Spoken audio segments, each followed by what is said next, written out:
നിലമ്പൂരിലെ CPM സ്ഥാനാർത്ഥി സ്വരാജിനെ വെട്ടിലാക്കി ഗോവിന്ദന്റെ ഭാഗത്തു നിന്ന് ഒരു പ്രസ്താവന വന്നിട്ടുണ്ട്. അത് ഈ നിർണായക തെരഞ്ഞെടുപ്പിന് മണിക്കൂറുകൾ മാത്രം ബാക്കി നിൽക്കെയാണ് അദ്ദേഹം ഈ RSS ബന്ധത്തെക്കുറിച്ച് പറഞ്ഞത്. ഇതെന്താണ്, ഒരു സ്വരാജിനുള്ള ഒരു പണിയാണോ? സ്വരാജിനുള്ള പണിയാണോ അതോ സ്വരാജിന് വേണ്ടി MP ഗോവിന്ദൻ ഒരു കളി കളിച്ചതാണോ എന്ന് എനിക്കൊരു സംശയം.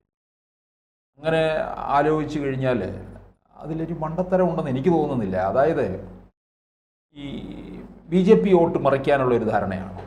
അങ്ങനെ വേണേലും ആകാം. BJPക്ക് എന്തായാലും ഒരു 10,000-10,000 വോട്ടുണ്ട് അവിടെ. കഴിഞ്ഞ തവണ 8,600. അതെന്തായാലും ഒരു 12,000 വരെ പോകും. അതിലൊരു 10,000 വോട്ട് മറിഞ്ഞാൽ ഇങ്ങനെ ഒരു ബന്ധം പറയുകയാണ്. CPM-ഉം RSSും തമ്മിൽ ബന്ധമുണ്ടായിരുന്നു ഒരു കാലത്ത് എന്ന് പറഞ്ഞാൽ പിണറായി വിജയൻ അത് അവിടെ കിടന്ന് ഉരുണ്ട് കളിക്കുന്നുണ്ട്. എന്നിട്ട് ഗോവിന്ദനെ ഒറ്റയ്ക്കാക്കി. ബിനോയ് വിശ്വവും എന്ത് ചെയ്യുന്നുണ്ട്, ഇത് ഇപ്പോൾ പറയേണ്ടതായിരുന്നില്ല എന്ന്. പിന്നെ പറയാം എന്നാണ്. എന്നുവെച്ചാൽ ഇന്നലെ ഈ അവസാന നിമിഷത്തിൽ പറഞ്ഞു കഴിഞ്ഞാൽ വോട്ട് മറിയും എന്നുള്ളതാണ്. പിന്നെ രാമൻപിള്ള ഉണ്ടല്ലോ, നമ്മുടെ BJPയിലെ K. രാമൻപിള്ള, അദ്ദേഹം പറയുന്നത് ഈ ബന്ധം ഉണ്ടായിരുന്നു എന്ന് ഇന്നലെ ഒരു അഭിമുഖത്തിൽ ഏതോ ഒരു ചാനലിന് വേണ്ടി കൊടുത്ത ഇതിൽ പറയുന്നുണ്ട്. അദ്ദേഹം പറയുന്നു വോട്ട് കിട്ടിയാൽ ആരെങ്കിലും വേണ്ടെന്ന് പറയുന്നു. ഏത് ചെകുത്താന് വോട്ടാന്ന് പറഞ്ഞാലും ആരുമായിട്ടും 10 വോട്ട് കിട്ടുന്നതിന് കൂട്ടുകൂടാമെന്ന് EMS പോലും പറഞ്ഞിട്ടുള്ള കാര്യമാണ്. ഇപ്പോൾ ഇവിടെ MP ഗോവിന്ദൻ ഒരു കാര്യം ചോദിക്കുകയാണ്. ഈ 50 വർഷത്തിന് മുമ്പുള്ള അടിയന്തരാവസ്ഥ കാലത്തുണ്ടായിരുന്ന ബന്ധമാണ് എന്നും പറയുന്നുണ്ട്. ഈ 50 വർഷത്തിന് മുമ്പുള്ള കാര്യം എന്തിനാണ് എടുത്തിടുന്നതെന്ന് ചോദിക്കുന്നു. അങ്ങനെയാണെങ്കിൽ ചോദിക്കട്ടെ, ഇവർ തെരഞ്ഞെടുപ്പ് പ്രചാരണം തുടങ്ങിയ സമയത്ത് നിലമ്പൂരിൽ ഈ വാര്യംകുന്നനെ എടുത്തിട്ടത് എന്തിനാ? അവർ തന്നെയല്ലേ എടുത്തിട്ടത്. അപ്പം ഇത് ആവശ്യമില്ലാത്ത കാര്യങ്ങൾ മാത്രമാണ് മണ്ഡലത്തിൽ ചർച്ച ചെയ്തുകൊണ്ടിരിക്കുന്നത്. അല്ല, ഈ പ്രസ്താവനയ്ക്ക് പിന്നാലെ ഒരു ചർച്ച ഉയർന്നു വന്നത് ഈ സ്വരാജിനെ പരാജയപ്പെടുത്താനുള്ള ശ്രമമാണ്. കാരണം വലിയ രീതിയിൽ തന്നെ ന്യൂനപക്ഷത്തിന്റെ വോട്ട് ആ മണ്ഡലത്തിലുണ്ടല്ലോ. അപ്പോൾ ആ വോട്ട് പിന്നെ ചിതറാൻ വേണ്ടിയുള്ള ഒരു തന്ത്രമാണ്. സ്വരാജ് വളർന്നു വരുന്നത് CPM-നുള്ളിൽ തന്നെ വലിയ പ്രതിസന്ധിയാണല്ലോ. പ്രത്യേകിച്ച് ഈ ഷംസീറുമായെല്ലാം ബന്ധപ്പെട്ട് ഷംസീറെല്ലാം വലിയ സ്വപ്നം കാണുന്നുണ്ടല്ലോ. റിയാസ്, അങ്ങനെയും മുഹമ്മദ് റിയാസെല്ലാം വലിയ സ്വപ്നം കാണുക. അങ്ങനെയും നമുക്ക് വായിച്ചെടുക്കാം. ന്യൂനപക്ഷ വോട്ടുകളെ ചിതറി വിടാം. പിണറായി ഒരുപക്ഷെ ഗോവിന്ദനെ ഇറക്കിക്കളിച്ചതാണോ എന്ന് സംശയിക്കേണ്ടി വരും. കഴിഞ്ഞ ദിവസം മാധ്യമപ്രവർത്തകർ പിണറായിയോട് ചോദിച്ചു, എങ്ങനെയാ നിലമ്പൂരിൽ ഉറപ്പാണോ എന്ന് ചോദിച്ചു. ചിരിച്ചുകൊണ്ട് ഉറപ്പല്ലേ എന്ന് പറഞ്ഞു. ഉറപ്പല്ലേ എന്ന് പറഞ്ഞാൽ ഉറപ്പാണെന്നുള്ള രീതിയിൽ ചിരിച്ചുകൊണ്ട്, ഈ ചിരിയില്ലല്ലോ അദ്ദേഹത്തിന്. ഈ ചിരിച്ചുകൊണ്ട് പറഞ്ഞതിൽ നമ്മളത് വായിച്ചെടുക്കേണ്ടിയിരിക്കുന്നു. ഇതേ തന്ത്രമാണ് കൊല്ലത്ത് ഉപയോഗിച്ചത് 2014 പരനാറി പ്രയോഗം, ബേബിയെ ഒതുക്കിയത്. സ്വരാജ് വളർന്നു വരുന്നതിൽ ഒരിക്കലും പിണറായിക്ക് താല്പര്യമുള്ളതല്ല. ഒരുപക്ഷെ പിണറായി ഒതുക്കാൻ തന്നെ ആയിരിക്കാം.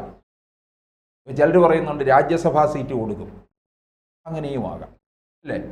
അവസരം കിട്ടുമ്പം അതിലേക്കും വേണേൽ കൊടുത്ത് അങ്ങ് വിടാൻ സാധ്യത ഉണ്ടെന്നുള്ളതാണ്. ഇവിടെ നിന്ന് കഴിഞ്ഞാൽ ഒരു പക്ഷേ റിയാസിനൊരു വെല്ലുവിളി ഉണ്ടാവുകയും ചെയ്യും.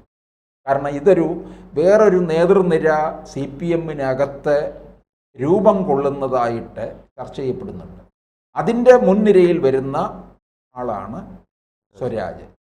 അപ്പം ഇത് എന്തായാലും കാരണം ഈ പരാജയത്തോടു കൂടി തന്നെ അങ്ങനെ ഒരു പരാജയം സംഭവിക്കുകയാണെങ്കിൽ സ്വരാജിന്റെ രാഷ്ട്രീയ ജീവിതം അവസാനിക്കുകയാണ്. കാരണം തൃപ്പൂണിത്തറയിൽ വലിയ പരാജയം ഏറ്റുവാങ്ങി, ഇപ്പോൾ നിലമ്പൂരും ഏറ്റുവാങ്ങി. അങ്ങനെ തുടർച്ചയായി 2 പരാജയങ്ങൾ ഏറ്റുവാങ്ങുമ്പോൾ വീണ്ടും ഒരു മണ്ഡലം ലഭിക്കുമോ എന്നത് തന്നെ സംശയമാണ്. അങ്ങനെ CPM-നകത്ത് ചില നയങ്ങളുണ്ടല്ലോ. തുടർച്ചയായി 3 തവണ ജയിക്കുക, അത് കഴിഞ്ഞിട്ട് പിന്നെ ഇതുപോലെ തോൽവി സംഭവിക്കുക. തൃപ്പൂണിത്തറയിലെ തോൽവി ഉണ്ടായതാണല്ലോ. 2016 മാത്രമാണ് സ്വരാജ് വിജയിച്ചത്, 21 തോറ്റു. അപ്പോൾ ഇവിടെയും കൂടെ അത് സംഭവിച്ചു കഴിഞ്ഞാൽ, അതുമല്ല സിറ്റിംഗ് സീറ്റാണ്.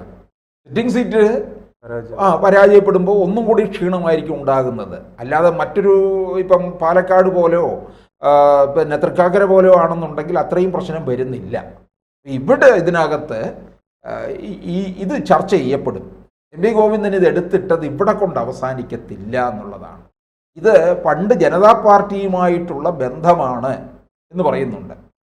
RSS ഈ ജയിലിൽ കിടന്ന അവസരത്തിലും മറ്റുമൊക്കെയുള്ള ബന്ധം. അടിയന്തരാവസ്ഥ കാലത്ത്, അടിയന്തരാവസ്ഥയുടെ 50-ാം വാർഷികമാണ് വരാൻ പോകുന്നത്. ജൂൺ 25-നായിരുന്നു അടിയന്തരാവസ്ഥ പ്രഖ്യാപിച്ചത് 1975. അപ്പോൾ ഇത് പിന്നെ എന്നിട്ട് ഇത് തിരുത്തുകയും ചെയ്യുന്നുണ്ട് എം വി ഗോവിന്ദൻ. ഇത് അവർ ഒരു ആശയക്കുഴപ്പം ഉണ്ടാക്കിയിട്ട് കൊടുത്തില്ലേ? എം വി ഗോവിന്ദൻ തന്നെയാണ് ഇത്. എം വി ഗോവിന്ദൻ ഒരുപക്ഷെ ഇത് അറിയാതെ പറഞ്ഞു പോയതാണെന്നുണ്ടെങ്കിൽ ഗോവിന്ദൻ വിചാരിക്കുന്നുണ്ട് ഇത്രയും ഇങ്ങനെ കത്തിപ്പടരുമെന്നുള്ള രീതിയിൽ ഇല്ല. പക്ഷെ അത് അങ്ങനെയാണെന്ന് എനിക്ക് തോന്നുന്നില്ല. ഇത് അറിഞ്ഞുകൊണ്ട് ബോധപൂർവം കളിച്ചത് തന്നെയായിരിക്കും. ഒന്നുകിൽ 2 രീതിയിൽ നമുക്ക് എടുക്കാം. ഒന്ന് ഞാൻ ഈ നേരത്തെ പറഞ്ഞതുപോലെയും മറ്റൊന്നിപ്പം ശ്രീയത്ത് പറഞ്ഞതനുസരിച്ച്, അതായത് ഒന്നുകിൽ BJPയുടെ വോട്ട് ഏതെങ്കിലും തരത്തിൽ, അതല്ലെന്നുണ്ടെങ്കിൽ ന്യൂനപക്ഷ വോട്ടുകൾ. അല്ല, ആദ്യം BJP സ്ഥാനാർത്ഥിയെ പ്രഖ്യാപിക്കാതിരുന്നപ്പോൾ തന്നെ ആ ചർച്ച ഉയർന്നു വന്നിട്ടുണ്ട്. CPM ബന്ധം. അതൊന്ന് സ്ഥാനാർത്ഥിയെ പ്രഖ്യാപിക്കാതിരുന്നത്. പിന്നീട് പ്രഖ്യാപിച്ചു കഴിഞ്ഞപ്പോൾ BJPയുടെ ഒരു നേതാവ് തന്നെ പറഞ്ഞു എന്താണ്, സ്വരാജ് വിജയിക്കുമെന്ന്. 3, തൃശ്ശൂർ പൂരം കഴിഞ്ഞ് 1 മാസം പിന്നിട്ടപ്പോഴാണ് സുരേഷ് ഗോപി നിലമ്പൂരിൽ ചെന്നപ്പോഴാണ് പറയുന്നത് മുഖ്യമന്ത്രി തൃശ്ശൂർ പൂരത്തിന് ചെയ്തു തന്ന സഹായത്തിനൊക്കെ നന്ദി, എല്ലാം ഭംഗിയായി നടത്തി എന്നുള്ളത്. അവിടെ വെച്ചാണോ പറയേണ്ടത്? 1 മാസം കഴിഞ്ഞാണോ പറയേണ്ടത്? അന്ന് പൂരം കൊടിയിറങ്ങിയപ്പോൾ തന്നെ പറയേണ്ടതല്ലേ? അതും ചെയ്തില്ല. അപ്പോൾ ഈ 3 കാര്യങ്ങൾ വെച്ച് നോക്കുമ്പോൾ ഇതെല്ലാം നമ്മൾ ഇതുമായിട്ട് കൂട്ടിച്ചേർത്ത് വായിക്കേണ്ടതാണ്. പൊതുവേ ഒരു വർത്തമാനം നേരത്തെ മുതൽ തന്നെ നിൽക്കുന്നത് ഒരു BJP അന്തർധാര നിൽക്കുന്നുണ്ടോ? ഒരു കണക്കിന് നോക്കിയാൽ ശരിയാണത്, അങ്ങനെ ഒരു ബന്ധം ഉണ്ട്. കാരണം കേരളത്തിൽ കോൺഗ്രസിനെ ഇല്ലാതാക്കണം, തകർക്കുക എന്നുള്ളതാണ് ലക്ഷ്യം. തകർത്തിട്ട് വേണം, അത് ചിലപ്പോൾ ഒന്നിനെ തകർക്കുമ്പോൾ മറ്റൊന്നിന് അത് വളമായിട്ട് മാറാം. CPM അന്നേരം ഒന്നും കൂടി അധികാരത്തിൽ വരാം. എന്നിട്ട് ആ സ്പേസിലൂടെ, കോൺഗ്രസ് തകർന്ന ആ സ്പേസിലൂടെ BJP ഇങ്ങോട്ട് കയറി വരുന്നു. അവിടെയാണ് ഇവർ BJP ലക്ഷ്യം വെച്ച് പോകുന്നത്. എന്തായാലും അത് വളരെ പ്രധാനമായിട്ടും BJPയുടെ കേന്ദ്ര നേതൃത്വവും അത് തന്ത്രശാലികളും കൂടി ഇരുന്നു കൊണ്ടുള്ള ആവിഷ്കരിച്ചു വരുന്ന കാര്യമാണ്. അപ്പം ഇനിയിപ്പോൾ നമ്മൾ നോക്കണം, ഇതിപ്പോൾ എല്ലാവരും അത് വിഷയമാക്കി എടുത്തിട്ടുണ്ട്. ഇപ്പോൾ VD സതീശൻ പറയുന്നത് പ്രണയാർദ്രമായ ഓർമ്മപ്പെടുത്തൽ എന്നാണ്. അത് വളരെ റൊമാൻറ്റിക്കായിട്ട് തന്നെ VD സതീശനും അതിനകത്ത് പ്രതികരിച്ചിട്ടുണ്ട്.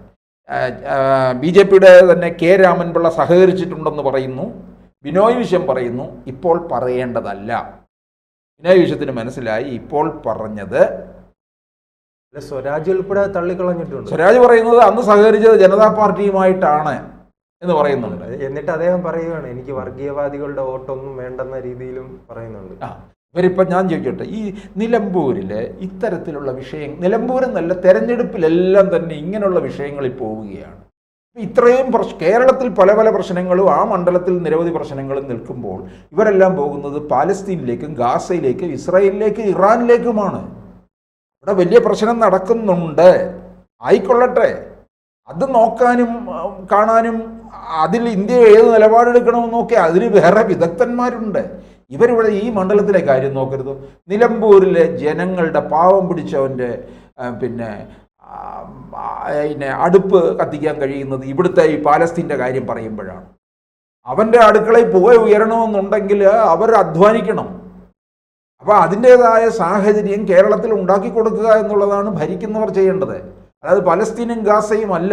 പലസ്തീനും ഗാസയും ഒക്കെ അതൊരു വേറൊരു തലത്തിൽ ചർച്ച ചെയ്യപ്പെടേണ്ട കാര്യമാണ്. അത് കൃത്യമായി അഡ്രസ് ചെയ്യാൻ അൻവറിന് കഴിയുന്നുണ്ടല്ലേ? വന്യജീവി ശല്യവും അതോടൊപ്പം തന്നെ വികസനവും. അതാ ഞാൻ പറഞ്ഞ അൻവർ മണ്ഡലത്തെ കൃത്യമായി പിന്നെ കൂടെ നിർത്തുന്നുണ്ട്. ഞാൻ അറിഞ്ഞത് അൻവർ അവിടെ MLA ആയിരുന്ന സമയത്ത് പലർക്കും നേട്ടമുണ്ടാക്കി കൊടുത്തിട്ടുണ്ട്, ജനങ്ങൾക്കെല്ലാം തന്നെ. അപ്പോൾ അങ്ങനെ അൻവർ വ്യക്തിപരമായി കുറേ വോട്ട് പിടിക്കുമെന്നാണ് പറയുന്നത്. പ്രത്യേകിച്ച് ചുങ്കത്തറ, വഴിക്കടവ് എന്നിവിടങ്ങളിൽ അൻവറിന് വലിയ ഒരു ഹോൾഡ് ഉണ്ട്. അവിടുന്ന് നല്ല രീതിയിൽ വോട്ട് മാറാൻ സാധ്യതയുണ്ട്.